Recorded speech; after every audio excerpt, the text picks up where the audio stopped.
Prezados irmãos e irmãs, estamos aqui para mais um vídeo e nós queremos falar sobre o assunto da nossa aula de número 8, que trata dos mandatos criacionais. Bom, nós vimos que até aqui, que Deus criou o homem à sua imagem e semelhança, e uma das razões para isso é exatamente para que fosse possível estabelecer um relacionamento. E todo relacionamento é pactual. Nós temos pactos formais, ou alianças formais e alianças informais. A amizade, por exemplo, é uma aliança informal. Mas o casamento, trabalho, relações trabalhistas, estas são alianças ou pactos ou contratos formais, onde as condições estão claramente estabelecidas. E assim o nosso relacionamento com Deus é um pacto, é uma aliança. E quando Deus criou o homem, ele estabeleceu uma aliança que nós chamamos de aliança da criação. E essa aliança estabelecida por Deus tinha como objetivo compreender todas as áreas da vida humana. A coroa da criação, que é o homem, teve por Deus idealizado três, digamos assim, formas de relacionamento que envolveriam a vida humana por completo. E nós chamamos estes relacionamentos, dentro da aliança da criação, de mandatos. Estes mandatos, como dissemos, eles são três. Então, as formas de relacionamento com Deus receberam três nomes: o nome de mandato espiritual, mandato social e mandato cultural. Do que trata o mandato espiritual? Bom, o mandato espiritual ele envolve a vida de devoção, a vida de consagração, a vida de serviço a Deus. No mandato espiritual, oferece-se ao Criador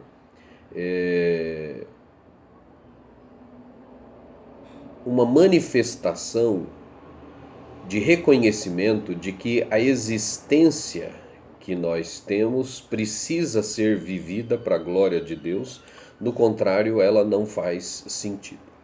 Então, neste mandato, se deveria exercitar caminhadas diárias com Deus. Gênesis diz que na virada do dia Deus ia até o jardim, então nós podemos pressupor que havia ali diariamente, momentos de conversa, de diálogo, de aprendizado, de devoção, com conversas íntimas, expressões de louvor, de honra, de ação de graças que eram entregues a Deus. E claro, ao final de cada 6 dias, um sétimo era separado para ser dedicado exclusivamente ao desenvolvimento deste mandato espiritual. Todas as demais atividades eram cessadas e então havia um dia todo, onde essa devoção, essa caminhada com Deus, esse louvor, essa ação de graças, essa conversa íntima com o Senhor era realizada. Então nós podemos dizer que nós temos a base do mandato espiritual na criação, quando Deus consagra o último dia, santifica o último dia, o dia que ele cessa todas as suas atividades criacionais. Bom, o mandato seguinte é o mandato que recebeu o nome de mandato social. Quando Deus faz o homem, ele diz que não era bom que o homem estivesse só. Então, o mandato social é aquele que se refere aos relacionamentos interpessoais. Estão inclusos neste mandato todas as formas de relacionamento humano, e não apenas o casamento. Bom, alguém poderia perguntar, mas então por que que o mandato social ele está aí com a sua base revelada através do, do estabelecimento do casamento? Eu creio que é porque, entre outras coisas, nós poderíamos dizer que é porque este era o único relacionamento que poderia gerar novos relacionamentos, né? Ao fazer uma esposa para Adão, ou seja, ao criar um casal, Deus estabelece um relacionamento, marido e mulher. Com o nascimento do primeiro filho, há um novo relacionamento surgindo aí, pais e filhos. Com o nascimento do segundo filho, um novo relacionamento entre irmãos. E assim, conforme outros vão nascendo, vão crescendo, novos casamentos, então outros relacionamentos, como primos, tios, cunhados, amigos, sogro, sogra, vão surgindo também. Se Deus tivesse feito um irmão para Adão, esse seria o único relacionamento. Se tivesse feito um pai, e assim sucessivamente. Qualquer outro relacionamento que Deus estabelecesse ali entre os dois primeiros criados, que não fosse o do casamento, não seria possível a geração de novos relacionamentos. Então, isso nos ensina que os nossos relacionamentos interpessoais, eles não estão separados do nosso relacionamento com Deus. Ou seja, nós não nos relacionamos com Deus apenas quando lemos a Bíblia, quando oramos, quando cantamos, quando fazemos nosso culto doméstico, nossa devocional, quando pregamos o Evangelho ou quando, ou quando vamos à igreja.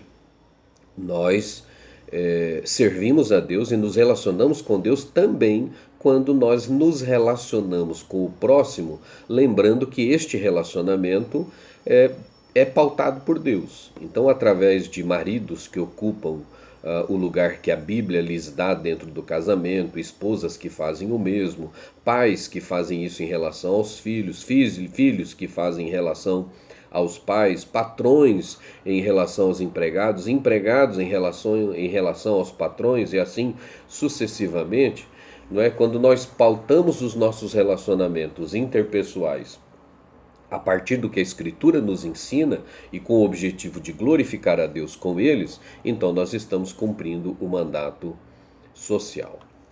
E o terceiro mandato, né, é o mandato cultural.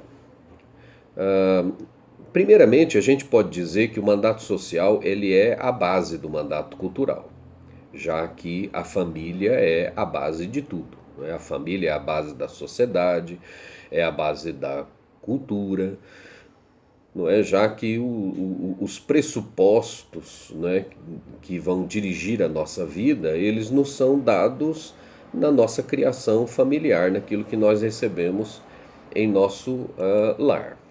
Mas o mandato cultural é aquele que envolve o que nós poderíamos chamar de, entre aspas, vida comum, ou trabalho secular, como se costumava dizer antigamente, né?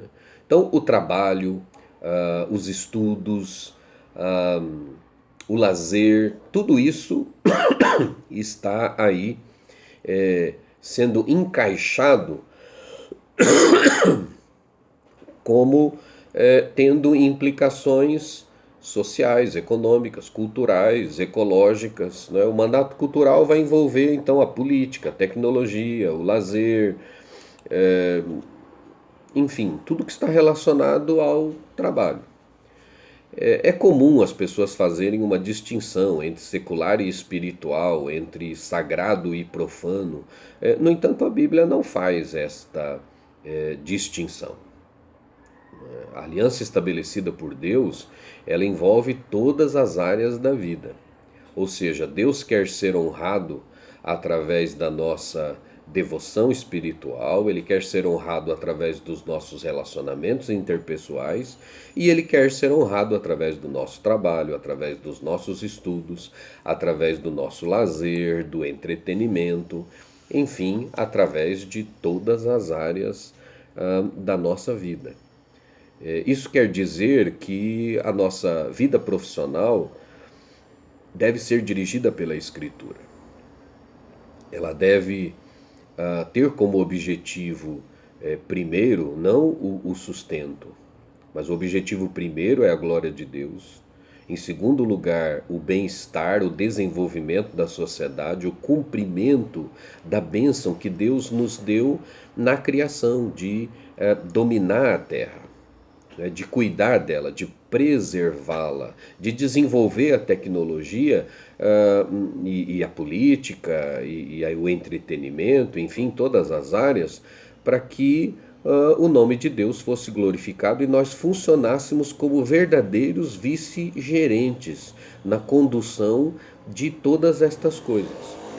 Infelizmente, há 200, 300 anos atrás, a igreja entregou a cultura para o mundo, sob a alegação de que há secular e profano, e que nós devemos sentir e não pensar, né? É fé e não razão.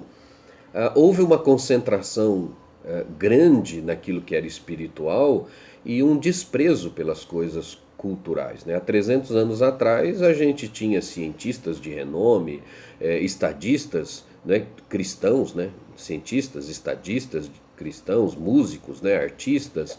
Quer dizer, a igreja estava envolvida, né, em tudo isso. Músicos do mundo, houve uma época em que os músicos do mundo iam na igreja ver o que estava sendo produzido na igreja para reproduzir isso no mundo. E hoje nós praticamente vivemos o caminho contrário, né? Nós estamos vendo músicos da igreja e ver o que o mundo está fazendo para repetir. Ou seja, culturalmente, os cristãos eram cabeça e estão virando cauda.